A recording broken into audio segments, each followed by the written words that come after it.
fluffy niya. Try natin.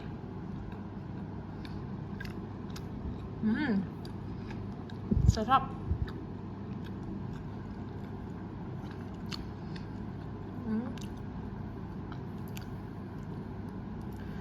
Tignan nyo yung makikita talaga yung carrots. Oh. Tapos, fluffy talaga siya, guys. I mean, so moist.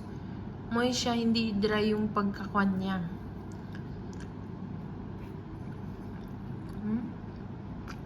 Hindi yan sunog. Ano lang. So, meron tayong oil.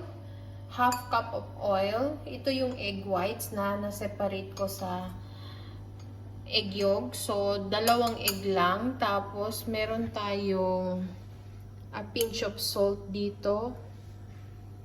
Kat napaka-bright. Okay, ganito. A pinch of salt. Tapos, baking powder. 1 cup white sugar.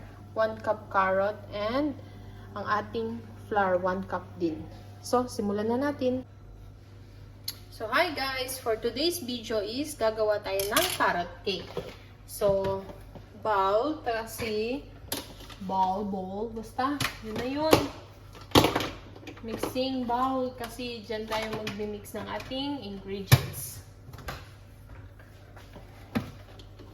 So, sa mga bago po sa channel ko, please subscribe para ma-update kayo sa aking mga YouTube videos. So, yung egg white natin, 2. Kasi 2 eggs, so 2 din. Beat muna natin.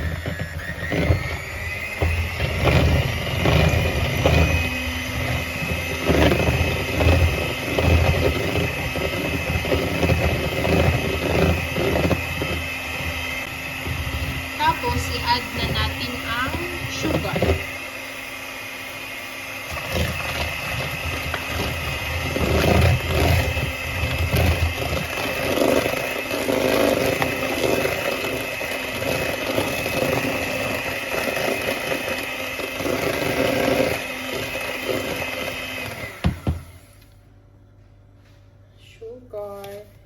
Paunti-unti para mahalo siya ng maayos.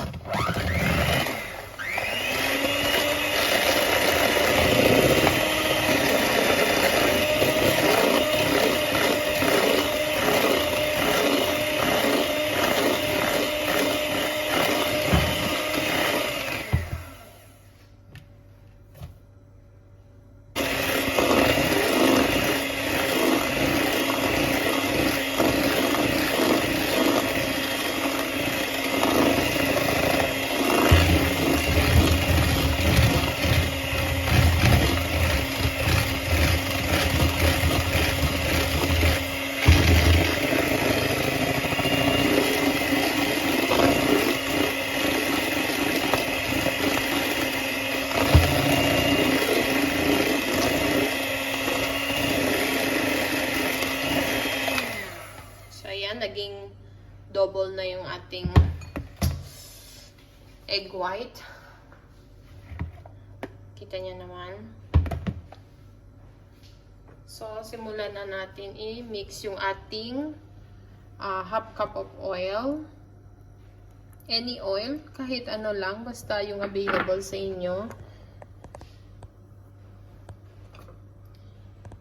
Egg yolk. So, 2. And then, i-mix natin. Ano yun?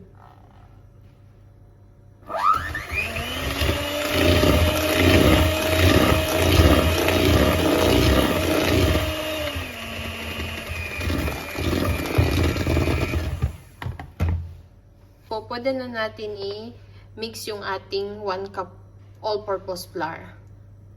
So, half muna. Tapos, i-mix natin. Tapos, ilalagay natin ulit yung half.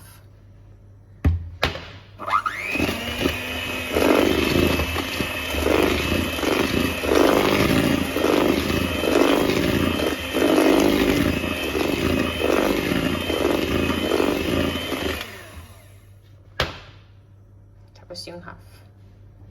Ay, hirap. Then, pwede na natin isabay yung ating baking powder at saka yung salt.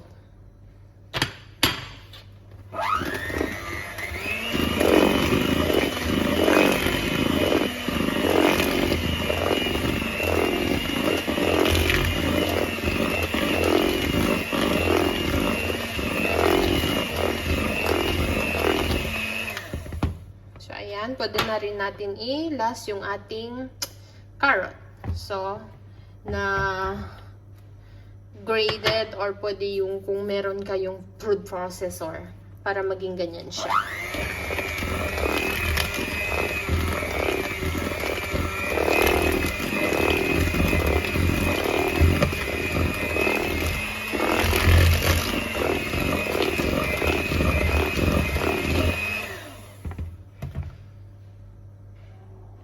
And then, last but not the least is ang ating vanilla. Drop lang para may amoy lang habang binibake siya.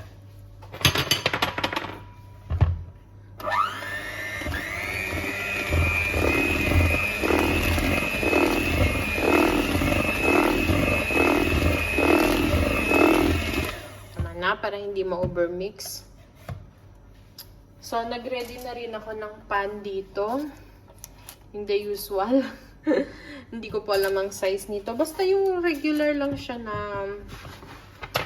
ano ba to? Na pan. So, ito na po yung mixture natin. So, nag-grease ko na rin po yung pan. Nilagyan ko lang ng konting oil. And tapos ito yung ating parchment paper. So, ikuha na natin. Ibuhos na sa pan at para mag-bake na natin. So, nag-preheat na pala ako ng oven.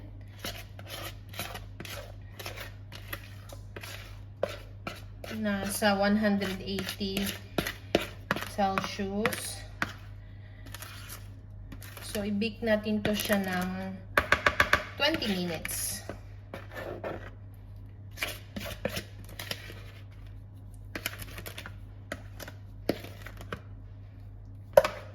Then, taktak natin ng thrice. 1, 2, 3. Para medyo mawala yung bubbles. 4 na pala. So, ito na po yung oven. So, na-preheat ko na siya. Nasa, tignan nyo yung kwan. Nasa 180. 180. Tapos, yung apoy ko is up and down. Ewan ko ba, hindi kasi same-same yung oven eh. Kaya, yan yung akin. So, tinuturo ko. Oops. May pawalang gloves kasi hindi mahirap. Mamaya na tayo mag-gloves kung kukunin na. So, ayan. So, 20 to 30 minutes. So, ngayon guys, i-toothpick check na natin yung ating carrot cake. Kung luto na ba siya. So, nasa 30 minutes na. So, siguro luto na din to. Gitna. Okay. Dito. Okay, malinis na. So, luto ng ating carrot cake. So, ito na po yung ating carrot cake. Titikman na natin. Balikakat na lang natin. Huwag na mag-knife-knife. So, tanggalin muna natin yung parchment paper.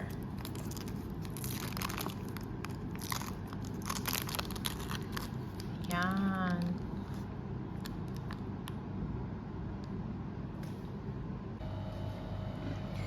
So guys, ito na po yung ating carrot cake na napakita ko kanina. So, napaka-moist, napakasarap. Yung tamis niya is sakto lang. Sana po, matry nyo po ang recipe na to. At kung magustuhan nyo po, sana naman po mag-subscribe kayo. And please also like and share. Nagpapasalamat po ako sa lahat ng bagong subscriber ko. Sana po panoorin nyo po itong bagong video ko. At sana po magustuhan nyo at itry nyo rin po sa inyong mga bahay. Kasi po, napakasimple lang ng ingredients. At sa last video ko, yung nagmukbang ako. So, may nagpapa-shoutout po si Anime World 2222. Ito po yung Ito po yung channel niya, yung nag-comment. Ewan ko po kung klaro. Basta, paano, nagpapa-shoutout siya. So, shoutout sa'yo and thank you rin sa pag-comment. So, kung may gusto pa kayong video na gawin ko is please lang po comment down below sa comment box para naman magawa ko po. And again, nagpapasalamat ako. Thank you sa lahat ng mga subscriber ko. Buenos dias, hasta mañana. So, bye-bye. Thank you for watching.